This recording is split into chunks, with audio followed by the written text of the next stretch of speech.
It's day 21 of the government shutdown. Remember, it was over a month ago that the House did our job and we passed a clean continuing resolution, a totally nonpartisan, 24-page, very simple piece of legislation to just keep the lights on so that Congress could continue to do the work of appropriating the funds for the annual budget. House Speaker Mike Johnson keeps blaming Democrats for refusing to agree to a simple funding extension that remains stalled in the Senate. The Democrats voted it down. They've done it now almost a dozen times, as you said, because they're playing partisan games. As most federal employees are not working or are on the job but not getting paid, Democrats say that's Republicans' fault for refusing to negotiate. House Minority Leader Hakeem Jeffries told the New York Economic Club yesterday. We want to reopen the government.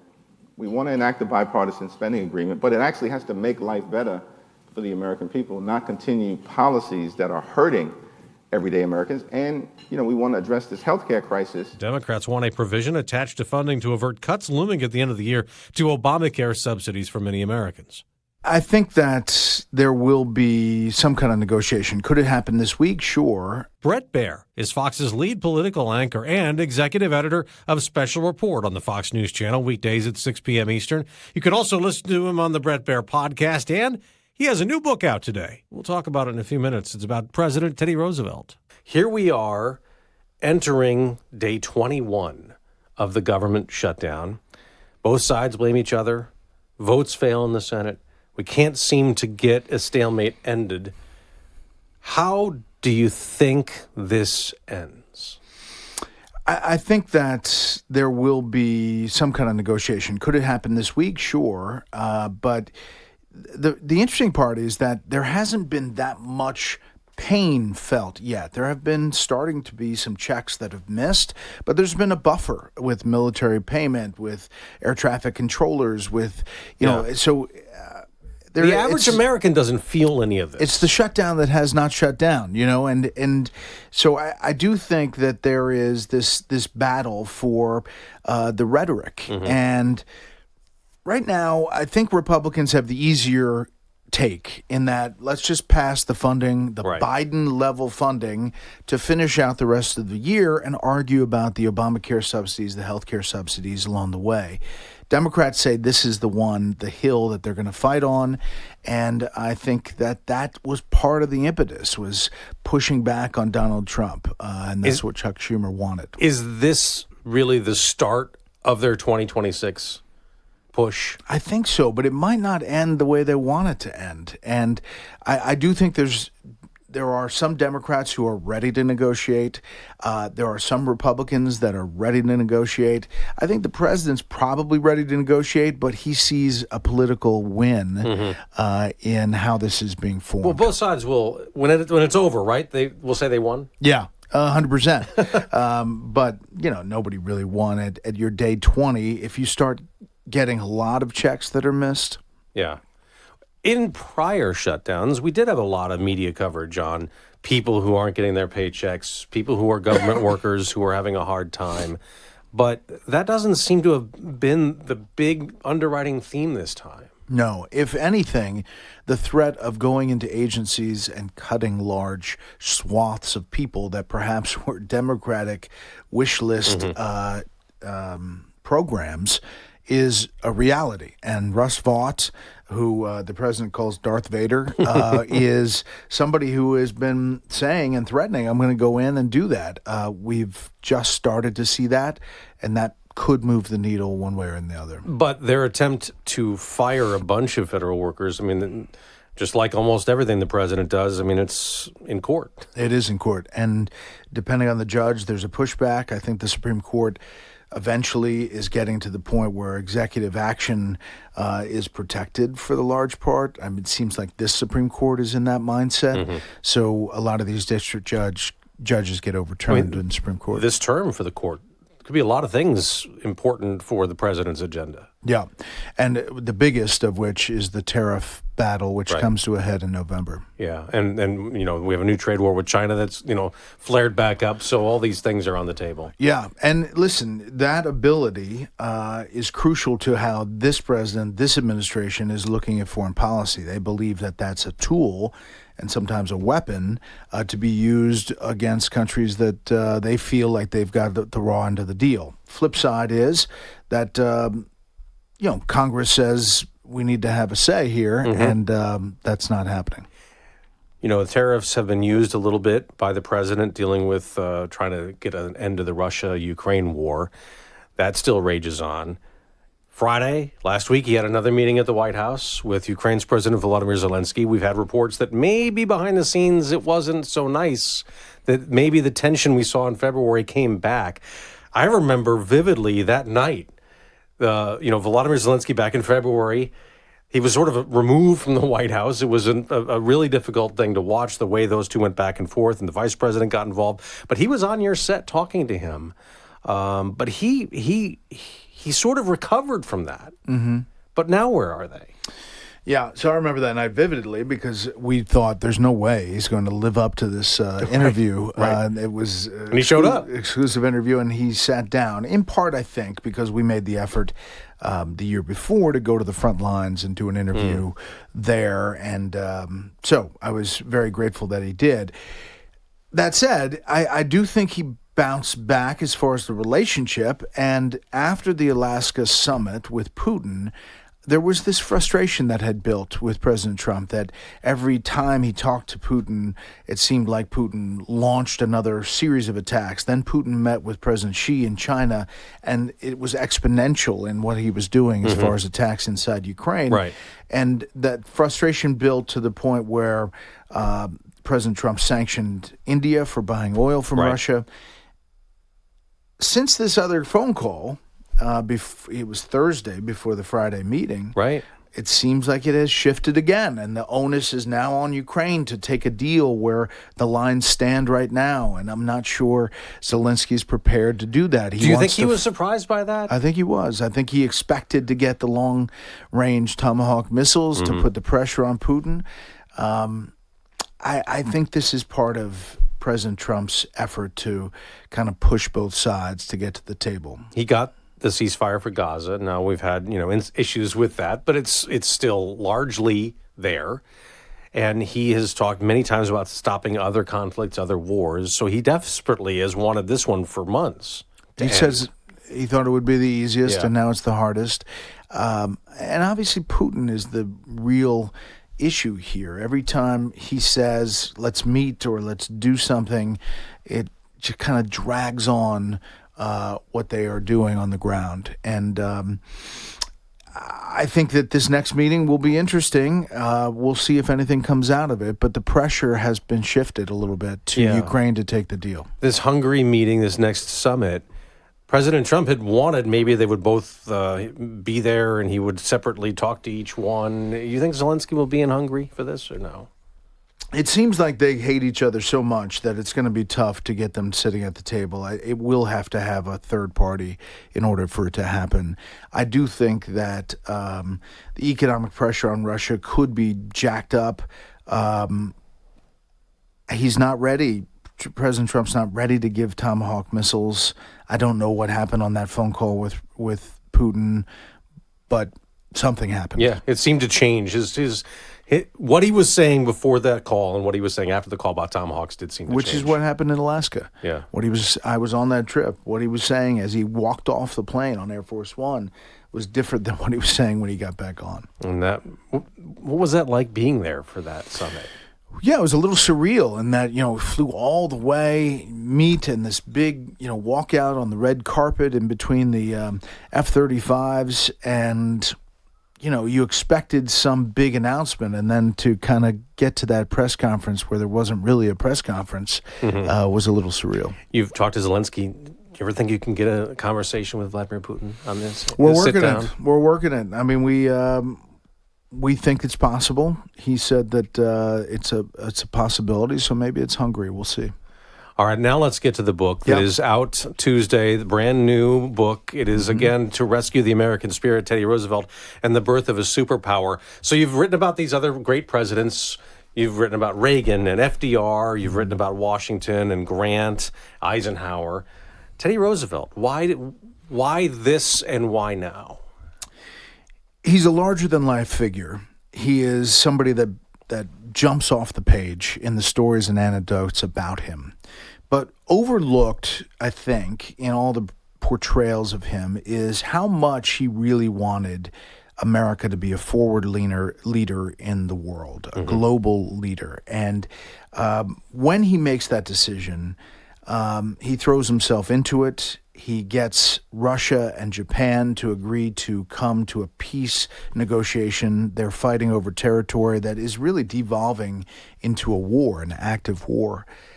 He becomes the peacemaker, gets them to come to Portsmouth, New Hampshire, negotiates the logistics of the whole thing, and eventually gets a peace deal between the two countries. And a peace prize. And it leads to the Nobel Peace Prize. Sounds familiar. I mean, you have a current president who thinks that he should get one of these for what he's doing and trying to stop wars.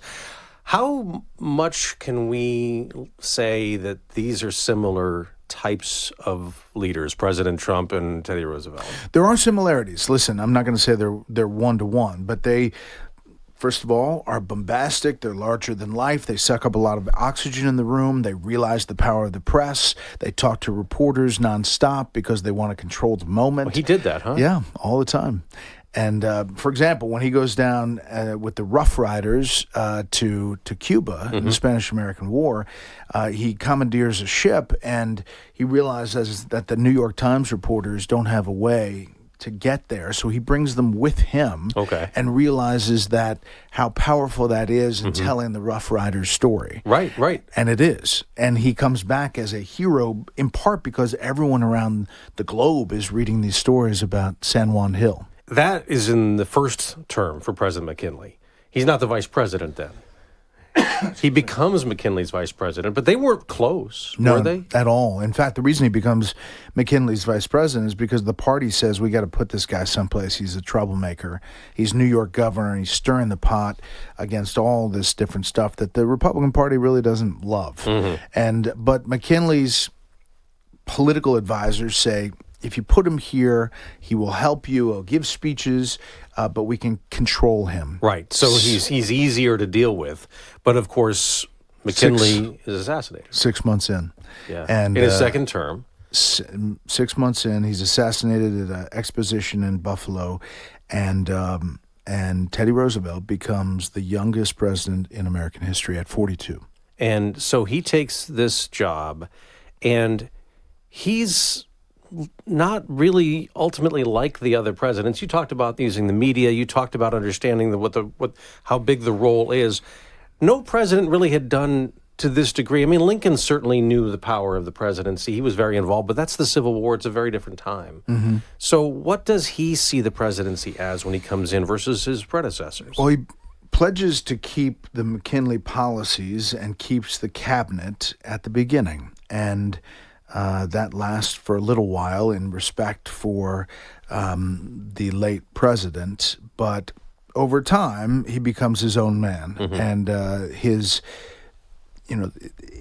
inklings to be more progressive and progressivism is something that shows up in the Theodore Roosevelt presidency. He's fighting for the little guy, fighting for labor. He solves a coal mining dispute. He pushes back against big Republican power brokers like J.P. Morgan, has antitrust policies that really, really makes them mad, to the point where J.P. Morgan says, why didn't you have your guy meet with my guy behind the scenes and we could work this out? And Roosevelt says, because that's not what I want to do. I don't want to do the backroom deal where everybody scratches their back. I want to fight for the American worker. And he regulated railroads. And the FDA essentially comes right from his work on food and drug and safety issues. He is the biggest conservationist we've ever seen in American history as far as getting land and protecting land. In part, that comes from his time in North Dakota in the Badlands when he's healing from the death of his wife and mother who died on the same day, Valentine's Day. Well, he was always, didn't he almost had his own little museum of animals and birds, right? I know you wrote about some of this. And the Natural History Museum in New York, there was a statue of him out front. That got removed, I guess. But he was always tied to nature. Even you wrote in the book when McKinley was shot, they had to go get him because he was out hiking somewhere. He was in the Adirondacks. He went to see McKinley. The doctor said he was going to be okay, and so much so that he said you could go back to your vacation. He goes hiking in the Adirondacks, and McKinley turns for the worst, and they have to go find him in the middle of nowhere. And it's a harrowing ride from through the mountains to get back to Buffalo. Yeah, there were no cell phones. No cell phones. You had to get a prospector with a gun. Yeah, absolutely. So let's go a little bit later. He does get elected to his own term in 1904 easily. But in 1908, he decides not to run for another term. William Howard Taft, who was his Secretary of War, becomes president, Republican. They're friends. What happened? Well, Taft, Roosevelt thinks he's going to continue Roosevelt policies, much like Roosevelt said he would continue McKinley policies. Roosevelt did not, for a long time, do the McKinley policies, and Taft is his own man, too, and decides that he's going to be much more conservative and less progressive, and it makes Roosevelt upset. And so he says, I'm going to get back in, and he runs in the primary. The party says, we're done. You're not going to win the primary, and he becomes his own third-party candidate, a progressive party that he calls the Bull Moose Party, and he campaigns and is effective, moves the needle so much so that Republicans lose to Woodrow Wilson, which changed the dynamic. See, he was okay with Taft losing, obviously. He didn't seem to care. He wanted Taft not to be president so bad he was okay with Wilson. Which is pretty amazing if you think about it. And there's a lesson in there for party politics. Yeah. Wilson arguably is not what Teddy Roosevelt wants to see on the world stage. He's much more withdrawn to the point where Roosevelt pushes him on World War I again and again and again. Yeah, I wonder if Roosevelt becomes president again, if the same things happen to lead to World War I. You wonder, because he would have been much more forward-leaning, and maybe that dynamic would have changed. Yeah, and so he doesn't win, but of course, I'm sure you write in this. I have 1912, just before the election. He was shot. Yeah, in Milwaukee, he's giving a speech, and an assassin tries to take him out. The bullet hits an eyeglass case in a 50-page speech that he was delivering in his pocket. He continues speaking because the bullet didn't pierce all the way, but his shirt is bloodied, and he opens up his jacket and shows the crowd that he's going to continue speaking. And there, in That's that amazing. moment, is another one of the control the moment of the press. Can you imagine in the era we're in now, social media, that happening? I mean, first of all, he wouldn't be allowed to stay, right? The Secret Service would whisk him away. Take him away. We saw that with Donald Trump when he got whisked away in what happened in Butler, Pennsylvania. But that's just part of his legacy. Who knows what the election would have been like if it's this day and age with that and the imagery of that. Oh, yeah. And, it obviously boosts the voters' look at him, and he had the most votes of a third-party candidate ever, more than Ross Perot against Clinton and George W. H.W. Bush. First celebrity president, you write, with him. By far. I mean, he comes back from the Spanish-American War and is everybody knows his name. And that's what leads to New York governor and eventually vice president and president. And he's, you think, rightfully considered one of our greatest presidents? I think so. I mean, they did consequential things. And, if you look at historians' lists, you have Lincoln, Washington, FDR, and Teddy Roosevelt. The fact that the two cousins, Roosevelts, are in usually the top four is really amazing, especially since both families looked down on the profession of politics. At the time, it was considered kind of beneath these families. Both men, FDR and Theodore Roosevelt, grow up in very rich settings, but both go through this kind of crucible. FDR, obviously, with his polio, Roosevelt as a kid with horrible asthma, and become their own men. Were they at all close? Were they very familiar with each other? They weren't close. They were familiar with each other and wrote to each other, but they weren't buddy-buddy. Yeah, he died in 1919, so he didn't see the presidency of FDR. He was only, 60 when he died, right? He was 60 years old. And what kills him is the devastation and despair after his son Quentin dies in World War I as a fighter pilot. He dealt with despair his whole life, lost his father, as I mentioned, his wife and his mother at the same day. But it's really his son dying in that crash that leads to his heartbreak and eventually his death. The book out again on Tuesday, To Rescue the American Spirit, Teddy Roosevelt and the Birth of a Superpower. It's right here.